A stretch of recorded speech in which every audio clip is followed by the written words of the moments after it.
గత 2008 మీడియాకు బయట రామ్కీ అగ్రిమెంట్. ఈరోజు రామ్కీ అగ్రిమెంట్ అంటే ఒక పెద్ద స్కామ్. అది ఎట్లాంటిదంటే కాళేశ్వరం కన్నా పోలవరం కన్నా పెద్ద స్కామ్. ఈ జిహెచ్ఎంసీలో కడుతున్నటువంటి ప్రజల ట్యాక్స్ ఈ జిహెచ్ఎంసీని దోపిడీ చేస్తున్నారు వాళ్ళు. ఆ అగ్రిమెంటు బట్టేవాజ్ అగ్రిమెంటు హైదరాబాద్ ప్రజలకి, జిహెచ్ఎంసీ ఎంప్లాయీస్కి, జిహెచ్ఎంసీకి, ప్రభుత్వానికి అందరికీ లాస్. దాంతో ఒక్క రామ్కీకే లాభము. మన జిహెచ్ఎంసీ ట్రాన్స్పోర్ట్ సెక్షన్ పనిచేస్తే సంవత్సరానికి 200 కోట్లు ఖర్చు అవుతుంది. మరి ఇలా దానికి 1100 కోట్లు ఇచ్చి మేపుతున్నారు. వాళ్ళు ఏం చేస్తున్నారంటే మా జిహెచ్ఎంసీ తోటే పని చేయించుకుంటున్నారు. రామ్కీ మా హయ్యర్ ఆఫీసర్లతో కలిసి మా జిహెచ్ఎంసీ ఎంప్లాయీస్, వర్కర్స్, లేబర్స్ వీళ్ళతో పని చేయించుకొని బిల్లు మాత్రం రామ్కీకి ఇస్తున్నారు. ఇలా వేలాది కోట్లు ప్రజల పైసలు రామ్కీ జేబులోకి పోతున్నాయి. ఈ దోపిడీని ఆపాలనే మేము గవర్నర్ గారిని కలవడానికి వచ్చినాం. మేమంతా కూడా జిహెచ్ఎంసీ ఉద్యోగులమే, పర్మనెంట్ అవుట్సోర్సింగ్ ఉద్యోగులము. మార్చి నెల, ఏప్రిల్ నెల జీతాలు రాలేదు. 262 మంది అన్నమో రామచంద్ర అని రోడ్ల పోటీ తిరుగుతున్నారు.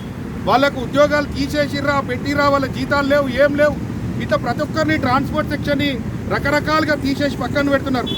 ఒక విచిత్రం ఏంటంటే 15 సంవత్సరాలు అయిపోయినాయి, చెత్త వాహనాలు జరిపేయాలని చెప్తున్నారు. మరి ఆఫీసర్లు తిరిగే వాహనాలు 20 సంవత్సరాలు అయింది కదా, మరి అవెందుకు తీస్తలేరు? ఈరోజు ఆర్టీసీ బస్సులో ప్రజలు తిరుగుతారు, 30 సంవత్సరాల బస్సులు తిరుగుతున్నాయి. మరి చెత్త తీసుకోయే బండ్ల మీద ఇంత జాగ్రత్త ఎందుకు పడుతున్నారు? నిజంగా జిహెచ్ఎంసీ టైం అయిపోతే మరి రామ్కీకి ఇస్తే రామ్కీ వాళ్ళు కూడా 20-30 సంవత్సరాల బండ్లతోనే చెత్త తీస్తున్నారు కదా, అది కూడా పని మాతోటి చేపిస్తున్నారు, పైసలు మాత్రం వాళ్ళు తీసుకుంటున్నారు. తక్షణమే ఈ అగ్రిమెంట్ని రద్దు చేయాలి. భారతదేశంలో అన్ని రాష్ట్రాలల్లో ఈ అగ్రిమెంట్ని రద్దు చేసిరు, ఇక్కడ కూడా ఖచ్చితంగా రద్దు చేయాలి. మన జిహెచ్ఎంసీ ఈ పైసల్ని, నేను ఒక మాట మీకు గుర్తు చేయిస్తున్నా. 2008 ఆంధ్రప్రదేశ్ ఉన్నప్పుడు జరిగిన అగ్రిమెంటు తెలంగాణలో ఎందుకు? ఆ ఆంధ్ర అగ్రిమెంటు తెలంగాణలో ఎవరి కోసం? నీళ్లు, నియామకాలు, నిధులు అన్నారు కదా. ఈరోజు కొత్తగా ఉద్యోగాలు ఎక్కున్నా పర్వాలేదు, ఉన్న ఉద్యోగాలు తీసి మా జీవితాలు నాశనం చేస్తారా? మీరు రామ్కీకి ఇచ్చే బదులు ఇంత విషం పెట్టండి, రామ్కీని ఆపండి, లేదా జిహెచ్ఎంసీ ఉద్యోగ కార్మికులను విషం పెట్టుర్రి. మేము పీస్ఫుల్గా, ఎమర్జెన్సీ సర్వీస్ ఉన్నాయి మా చేతిలో, పీస్ఫుల్గా శాంతియుతంగా జిహెచ్ఎంసీ ప్రజలకు సేవ చేసినాం అతి తక్కువ జీతం తీసుకొని. ఈరోజు మా కష్టాలు గవర్నర్ గారికి కలుద్దామని ఇస్తామని వస్తే ఇక్కడ మాకు మళ్ళీ అడ్డంకమే. వాళ్ళు ఆపుతున్నారు, వీళ్ళు ఆపుతున్నారు. ఎందుకు? మేము ఇక్కడ ఉన్నాం కదా, ఈ భారతదేశంలో పుట్టిన వాళ్ళం కదా, వేరే దేశంకి వెళ్ళి వచ్చినామా?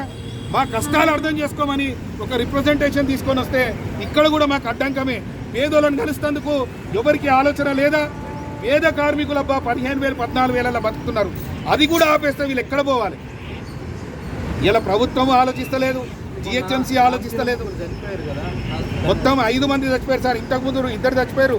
మొన్న రామ్కీల 3 చచ్చిపోయారు.